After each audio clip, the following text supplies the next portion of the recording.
Lubuk Linggau merupakan kota jasa, kota perdagangan, yang mana kita tidak mempunyai sumber daya alam, artinya kita menggali potensi daerah yang ada. Untuk menggunakan KTP bisa berobat di mana saja, akan sampai ke Palembang itu sudah gratis. Dan kita siapkan rumah singgah. Pendidikan kita memberi seragam gratis di tahun pertama untuk siswa-siswi SD dan SMP, baik sekolah swasta maupun negeri. Karena dengan kondisi kita yang sedang tidak baik-baik saja, ayo kita sama-sama berhemat agar apa yang menjadi niat baik bisa terlaksanakan. Karena niat saya maju untuk mencalonkan diri kemarin, Khairun-Nas tanpa hukum lindas, sebaik-baik manusia bermanfaat untuk manusia yang lain.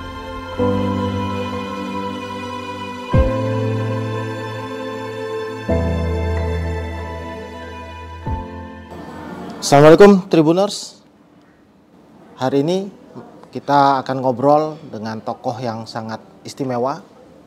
Tim Tribun Sumsel dan Sriwijaya Pos sudah hadir di kediaman Bapak Wali Kota Lubuk Linggau, Sumatera Selatan, Bapak Haji Rahmat Hidayat MIKOM, atau yang lebih akrab dengan sapaan Yopi Karim. Assalamualaikum, selamat malam Pak. Waalaikumsalam warahmatullahi wabarakatuh. Selamat malam, alhamdulillah sehat. Sehat ya. Kami mau ngobrol ini Pak tentang gebrakan sang pemimpin ya. Tapi sebelum ngomong itu Pak, ada berita yang cukup mengundang perhatian secara nasional, yaitu tol Lubuk Linggau Bengkulu yang sempat tertunda. Yang sempat tertunda. Akhirnya ini kabar baik ya Pak ya. Alhamdulillah. Bagaimana Pak Yopi melihat dengan ada muncul kabar tol ini masuk ke program strategis nasional ya, begitu ya Pak? Ya benar. Jadi kita menyambut baik. Memang kemarin ini wacana Presiden terdahulu, salah satu program strategis, dan alhamdulillah ini dilanjutkan oleh Bapak Prabowo Subianto, yang mana kemarin ada wacana dialihkan kemarin untuk ketahanan energi, jadi dari Muara Enim langsung dialihkan ke Pulau Bayi, ke Bengkulu. Nah, alhamdulillah karena mungkin menyambut HUT Kota Lubuk Linggau, kita mendapat berita yang baik, dan tol Bengkulu Lubuk Linggau Prabu Muli Palembang itu dilanjutkan kembali dan masuk program strategis nasional. Sudah ada gambaran nggak Pak, apa yang Lubuk Linggau akan lakukan menyambut tol ini? Kalau untuk sekarang kita sudah mempersiapkan memang salah satu kawasan industri yang mana kalaupun memang tol ini terbangun, membantu pertumbuhan ekonomi di Kota Lubuk Linggau, membantu daya saing angkutan, yang mana dengan lalu lintas tol yang pertama lebih cepat dan memudahkan akses seluruh investor yang ingin berinvestasi di Kota Lubuk Linggau. Dan ini sangat membantu sekali, karena dengan kondisi jalan lintas Sumatera Tengah yang sudah sangat jarang dilalui, makanya dulu Lubuk Linggau sebagai kota transit karena jalan lintas Sumatera Tengah itu hidup. Nah, tapi dengan jalan lintas timur dan sudah ada tol juga sekarang, makanya Lubuk Linggau jarang dilalui. Jadi kita menyambut baik sekali dengan program strategis nasional tol Bengkulu Palembang yang dilalui di Lubuk Linggau, dilanjutkan sama Presiden Republik Indonesia Bapak Prabowo Subianto. Kado ulang tahun jadi. Kado ulang tahun menyambut 24 tahun Pak. 24 tahun Kota Lubuk Linggau. Ya. Jadi kabar ini membuat Kota Lubuk Linggau semakin seksi lah ya di mata investor. Kira-kira seperti itu Pak. Sesuai dengan tagline kita, juara, maju dan sejahtera. Maju kotanya dengan dibantu tol yang masuk program strategis nasional, insya Allah masyarakatnya lebih sejahtera lagi ke depan. Ya, oke. Ini sudah di-mention ini, Lubuk Linggau juara. Lubuk Linggau juara. Hari ini kami mendengar berapa kali ya, rangkaian acara HUT ya. Siap. Sebut Lubuk Linggau juara. Sebenarnya apa yang ingin dicapai dari atau bentuk pencapaian Lubuk Linggau juara ini, Pak? Karena Lubuk Linggau merupakan kota jasa, kota perdagangan, yang mana kita tidak mempunyai sumber daya alam, ya artinya kita menggali potensi daerah yang ada. Ya salah satu melalui sektor perdagangan. Ini menjadi niat saya terpanggil untuk memajukan tanah kelahiran saya, insya Allah dengan kota Lubuk Linggau lebih maju ke depannya dan masyarakat sudah pasti sejahtera. Perdagangan ya, memang dari dulu Perdagangan. terkenal sebagai kota perdagangan lah ya. Dulu sebagai kota transit, sekarang sudah menjadi kota tujuan, dan Lubuk Linggau ini salah satu pusat perdagangan di kabupaten sekitar. Orang cari duit di kabupaten mereka, buang duitnya di Lubuk Linggau. Oh, oke. Iya, Pak Wali Kota melihat berapa bulan ini ya, sejak pertama kali dilantik, apa yang sudah terlihat nih mulai muncul program-program yang dirasakan masyarakat? Ya, alhamdulillah sesuai dengan visi Linggau Juara, maju dan sejahtera, maju kotanya dan sejahtera masyarakatnya. Ada beberapa misi masyarakat yang lebih sejahtera, religius dan berbudaya. Jadi kita konsentrasi di pemberdayaan dan kesejahteraan masyarakat Kota Lubuk Linggau. Salah satu berobat gratis cukup menggunakan KTP. Itu sudah kita lakukan, alhamdulillah. Penerima manfaat sekarang sudah di angka 29.000. Jadi masyarakat Kota Lubuk Linggau yang ada tunggakan BPJS tidak khawatir untuk berobat, cukup menggunakan KTP, bisa berobat di mana saja. Bahkan sampai ke Palembang itu sudah gratis. Dan kita siapkan rumah singgah yang seperti kita ketahui waktu proses pencalonan bahkan belum tahapan masih jauh sekali, kita sudah banyak membantu masyarakat. Jadi setiap masyarakat yang ingin berobat ke Palembang itu pasti terkendala di biaya karena tidak ada tempat menginap. Dari situ muncul inisiasi kita membuat rumah singgah. Nah, sehingga benar-benar gratis yang dirasakan masyarakat. Artinya cukup dengan karena di samping itu kita bantu buat akomodasi mereka itu sebesar 2,5 juta. Tempat sudah gratis, berobat gratis, dengan biaya 2,5 juta itu cukup buat biaya makan selama nunggu pasien yang lagi diobati. Itu bila merasa perlu rujukan ke Palembang ya? Kalau perlu ke Palembang, tapi banyak case yang dialami oleh pasien-pasien yang sakit, kalau tidak terlalu berat itu nggak sampai dirujuk ke Palembang. Jadi cukup penanganan di Kota Lubuk Linggau. Karena kita sudah banyak rumah sakit di sini, di samping rumah sakit daerah, rumah sakit Siti Aisyah, ada juga rumah sakit Arbunda dan rumah sakit Siloam. Ini sangat membantu sekali untuk masyarakat Kota Lubuk Linggau. Oh, jadi program itu termasuk di rumah sakit swasta ini? Semua. Semua. Asal KTP Lubuk Linggau itu bisa berobat gratis. Insya Allah saya mohon doanya mungkin nanti di tahun depan akan kita anggarkan itu non Linggau. Artinya mereka bukan KTP Linggau bisa merasakan berobat gratis juga. Syaratnya Tapi apa mungkin itu, Pak?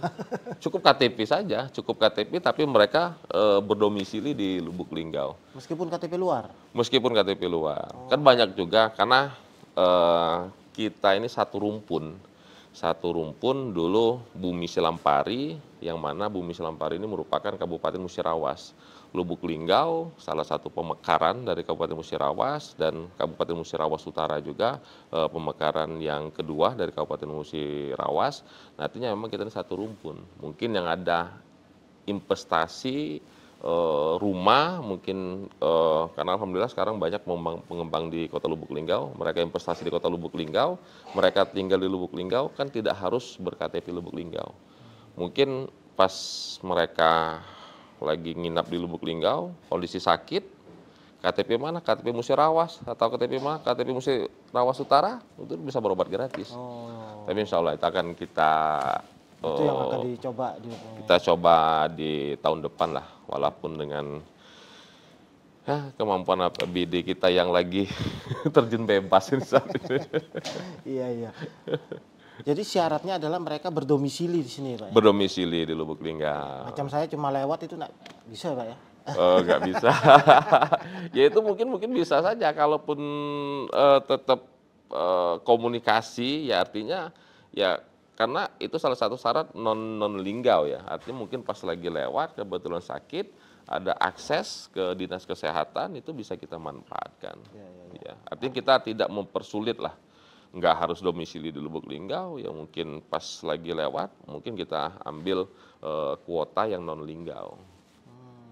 Ini menarik ya, di latar belakangnya dari rumpun tadi itu. Ya. Tapi Lubuk Linggau ini selain di kawasan ex Musirawas ya, Ya. plat nomor dari provinsi sebelah juga banyak ini beredar di sini. Itu seperti apa nanti? Banyak, ya karena Lubuk Linggau perbatasan sama Provinsi Bengkulu, yang berdekatan itu Rejang Lebong, Curug. Nah memang di Lubuk Linggau ini banyak juga orang dari Lembak, Kabupaten Rejang Lebong, yang sudah berdomisili di sini. Jadi memang plat BD lah terutama yang banyak kan. Nah, dengan program pemutihan yang diinisiasi oleh Gubernur Sumatera Selatan yang sangat luar biasa, mungkin baru pertama kali untuk pemutihan cuma bayar 1 tahun, denda plus bunga, tidak bayar tahun-tahun sebelumnya, dan BNKB pun itu digratiskan. Nah, maka dengan kondisi seperti itu, kalaupun memang banyak plat luar yang ternyata mereka berdomisili di Lubuk Linggau, itu kita lakukan edukasi ke mereka supaya mereka bisa mutasi di Kota Lubuk Linggau, sehingga bisa meningkat pendapatan option kita. Dengan segala fasilitas yang ada di Lubuk Linggau kan, Siap. kemudahan-kemudahannya. Kemudahan selalu kita tawarkan lah. Ya. Tadi kami juga banyak diskusi Pak soal transfer kas, transfer ke daerah ya. TKD, transfer keuangan daerah. Itu kan lumayan ya. Jadi itu banyak ya berbagai daerah ya, seluruh kepala daerah juga harus putar otak itu Pak. Apa yang ada di benak Pak Yopi ini melihat itu nanti? Ya menikmati, menjalani dengan kondisi yang ada.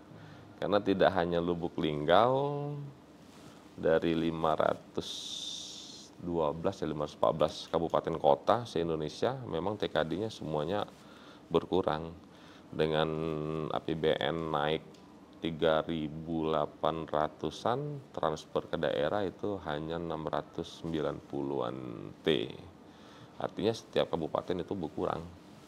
Ya tinggal menikmati, tetap menjalankan program-program dari visi misi Linggau Juara, terutama untuk kesejahteraan dan pemberdayaan. Nah, yang infrastruktur seperti pesan gubernur, ya kita harus hemat.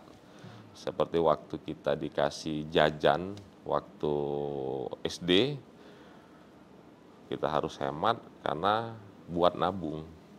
Nah, tapi itu kita menahan keinginan dan nafsu. Keinginan kita tidak jajan, dan nafsunya kita hanya menahan melihat teman-teman jajan. Nah, tapi case ini berbeda. Semua. Case berbeda karena janji ke masyarakatnya ini yang ditagih sama masyarakat kan. Iya. Tapi insya Allah kita menikmatilah dengan kondisi yang ada, sehingga ya mesti lebih kencang lagi ikat pinggang agar semua pengeluaran efisien dan efektif, harus tepat sasaran. Tapi kita prioritaskan untuk kesejahteraan dan pemberdayaan terlebih dahulu. Kesejahteraan dan pemberdayaan ini selain tadi terkait dengan kesehatan, umumnya dengan pendidikan juga Pak.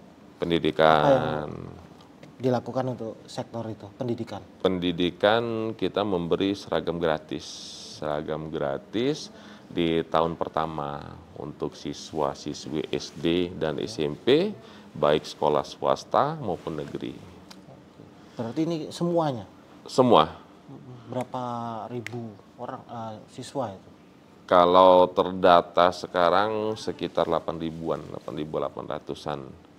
Karena memang ada beberapa sekolah swasta yang menolak karena mereka dianggap mampu dan mungkin seragam mereka mempunyai ciri khas atau mungkin punya seragam tersendiri. Jadi ada beberapa sekolah swasta itu yang menolak. Paling sekitar 2 atau 3 lah, 3 sekolah swasta. Artinya ini semua angkatan ya, bukan yang tahun Oh enggak, pertama? di tahun pertama. Tahun Jadi pertama. kelas 1 SD sama kelas 1 SMP. Kelas 1 SD. Oke. Tahun depan Tahun depan kembali lagi sama, kelas 1 kembali lagi. kelas 1 lagi, SD, kelas 1 SMP lagi. Ya. Karena total siswa-siswi yang ada di Kota Lubuk Linggau udah hampir 70.000. 70.000 ya, ini ngambil satu. Termasuk SMA ya. Iya. Tapi yang program ini sampai SMP ya Pak ya? Sampai SMP. Jadi kelas 1 SD sama kelas 1 SMP di tahun pertama. Ya, meringankan, biasanya kan kalau tahun pertama orang tua murid kan soal biaya. Harus ngeluarin, belum menyiapkan uang masuk sekolah, terus harus menyiapkan seragam. Nah, kenapa harus kita beri semua seragam gratis itu? Karena saya berkaca di kondisi COVID kemarin. Waktu pandemi dapat bantuan dari pemerintah. Nah, ini yang jadi masalah ini, pemerintah memberi bantuan itu berdasarkan DTKS. Kalau dulu DTKS kan data, sekarang menjadi DTSEN. Nah, artinya Dinas Sosial melalui pemerintah Kota Lubuk Linggau memberi data tersebut sudah masuk dalam data DTKS. Nah, begitu bantuan tersebut diberikan, masyarakat ribut. Yang kehidupan ekonominya menengah ke atas, bahkan mereka berharap untuk bantuan tersebut. Nah, dari sana saya terinisiasi, ya sudah mungkin seragam kita tidak memberi untuk masyarakat miskin, tapi kita beri untuk ke semua. Jadi tidak ada perbedaan dan untuk mengurangi kecurangan lah. Artinya jangan sampai ada tebang pilih. Nanti yang dapat masih keluarga kepala sekolah, keluarga guru. Nah, kalaupun emang udah diberikan semua, ya nggak ada tebang pilih. Semuanya kita berikan semua. Ini tahun ini ya Pak ya? Ya karena tahun ini saya baru dilantik. Baru tahun ini maksudnya sudah mulai dibagikan atau Sudah. bulan-bulan ini? Harusnya janji politik kita kemarin itu anak-anak masuk hari pertama sekolah sudah pakai seragam gratis. Nah, karena terbentur regulasi program Indonesia Pintar sama gaji 13. Karena peruntukan gaji 13 itu ada untuk anak-anak sekolah. Artinya kalau mereka dapat di hari pertama mereka masuk sekolah bertepatan di bulan Juni Juli saat mereka dapat gaji 13. Artinya harus kita sisir lagi. Kita inventarisir mana anak TNI, mana anak-anak PNS, mana anak-anak Polri. Itu harus kita sisirkan lagi. Nah, tapi karena janji kita memberi seragam gratis untuk kesemuanya, makanya ada penundaan. Dan insya Allah di momentum HUT yang ke-24 itu nanti akan kita serahkan secara simbolis. Artinya sebelum berganti tahun itu sudah harusnya terima. Nanti untuk ke depan karena memang perwal kemarin mengalami keterlambatan karena harus harmonisasi dulu ke Kementerian Hukum, terus harus fasilitasi gubernur melalui Biro Hukum. Jadi proses perwal kemarin agak sedikit terlambat. Mungkin insya Allah di tahun depan, mungkin di bulan 7 atau bulan 8 mereka sudah bisa menerima seragam gratis. Sesuai dengan jadwal dan janji kita kemarin. Ya. Masih terkait pendidikan ini Pak, ada program dari Jakarta atau pusat ya yang menyasar ke anak-anak sekolah yaitu makan bergizi gratis. Siap. Sejauh ini bagaimana Pak Wali melihat untuk Kota Lubuk Linggau ini? Kita menyambut baik program dari Presiden Republik Indonesia Bapak Prabowo Subianto. Artinya untuk menekan angka stunting, terus mencerdaskan kehidupan generasi penerus untuk ke depan. Nah, memang lemahnya kita pemerintah Kota Lubuk Linggau ini saat pembangunan SPPG tersebut. Nah, makanya kemarin kita diinstruksikan dari Mendagri dan BGN bahwa setiap kabupaten kota itu harus buat satgas percepatan MBG, percepatan SPPG, pembuatan dapur makan bergizi gratis. Nah, itu sudah kita lakukan perwal, dan alhamdulillah di perwal itu kemarin saya sempat ketakutan juga karena kejadian luar biasa di tempat-tempat lain. Ya. Makanya saya turunkan di Perwal itu untuk pengawasan. Itu leading sektornya di Dinas Kesehatan. Alhamdulillah SPPG di Kota Lubuk Linggau ini sudah 14, berjalan 15 SPPG, dan itu sudah dilakukan pengawasan oleh Kepala Dinas Kesehatan. Salah satunya surat layak higienis sanitasi. Artinya mereka harus mempunyai surat SLHL, surat layak higienis sanitasi, sehingga benar-benar terjaga higienis daripada makanan bergizi tersebut. Apa yang bisa diimbau kepada warga Lubuk Linggau terkait program ini, Pak? Ya, menyambut baik, karena dengan makan bergizi gratis ini makanan sehat, bukan makanan enak.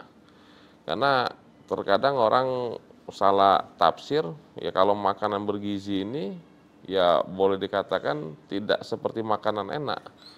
Mungkin kalau kayak anak-anak SD, mereka lebih suka sama cilok daripada makan bergizi gratis. Nah, tapi tinggal gimana cara kita mensosialisasi MBG ini kepada anak sekolah, yang terutama anak-anak kelas 4 ke bawah lah, yang anak-anak yang masih suka jajan kan, bahwa ini makanan bergizi ini ya salah satu konsumsi kita buat mencerdaskan kehidupan ke depan.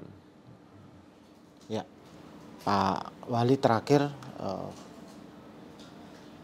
setelah dua sektor ya kita bicarakan, apa harapan sampai sisa 4 tahun ke depan ini? Harapannya apa yang menjadi janji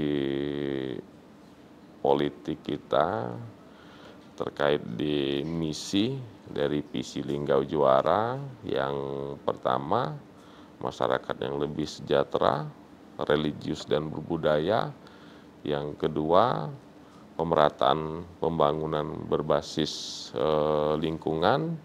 Yang ketiga, pertumbuhan ekonomi berbasis potensi lokal. Yang keempat, mewujudkan tata kelola pemerintahan yang baik.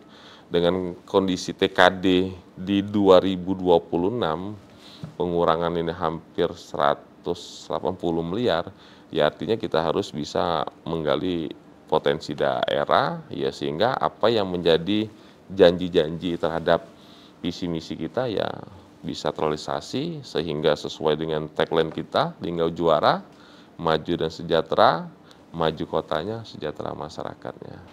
Apa yang Pak Wali sampaikan atau pesankan kepada perangkat birokrasi menghadapi situasi itu? Ya, sesuai yang dipesankan sama Pak Gubernur, ya kita harus berhemat, harus menggunakan uang seperlunya, harus tepat sasaran, terutama untuk program-program kemaslahatan masyarakat Kota Lubuk Linggau terhadap kesejahteraan dan pemberdayaan. Itu selalu kita pesankan, yang selalu kita tekankan.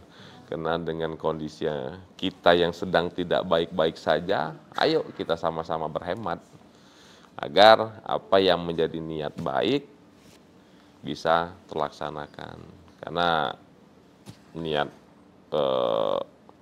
saya maju untuk mencalonkan diri kemarin, khairunas tanpa uhum dinas, sebaik-baik manusia bermanfaat untuk manusia yang lain. bantu saya bersama Bapak Rustam Effendi sebagai Wakil Wali Kota untuk memberi manfaat kepada masyarakat Kota Lubuk Linggau. Insya Allah ini menjadi amal jariah kita bersama dengan perangkat daerah serta seluruh ASN yang mengambil kebijakan di pemerintah Kota Lubuk Linggau. Sejauh ini bagaimana respon perangkat ini, Pak? Ya berjalan seperti yang saya sampaikan di awal tadi, menikmati menikmati dengan kondisi yang ada, karena apapun bentuk pekerjaan kita, sesulit apapun bentuk pekerjaan kita, kalau kita menjalankan itu dengan hati, dengan cinta, insya Allah kita menjalankan tanpa beban, dan apa yang menjadi maksud dan tujuan kita bisa tercapai dengan redha Allah Subhanahu wa Ta'ala. Siap, waduh keren ini. Nah, ini kami kampanye kopi Sumatera Selatan, Pak. Oh, Karena kopi Sumatera Selatan ini penghasil nomor 1 Benar. kopi di Indonesia. Iya. Ada beberapa lah kota kabupaten penghasil kopi. Iya. Ya. Karena memang yang terkenal itu memang Sumsel karena tidak punya wilayah kan. Yang terkenal itu memang kopi Lahat, kopi Sumendol, dan Lubuk Linggau juga punya kopi juga. Punya kopi juga. Memang ya pertama Lubuk Linggau terkenal dengan durian dan memang ada kopi Jukung juga. Dan kita juga banyak produksi kopinya dan memang ada beberapa pilihan seperti petik merah. Banyak. Memang makanya mungkin Sumsel menjadi produksi kopi nomor 1 di Indonesia. Memang nikmat nih. Memang nikmat kopi Sumsel ya, Pak? Iya. Makanya kalau udah ngopi nih pasti semua inspirasi itu akan muncul dengan sendirinya.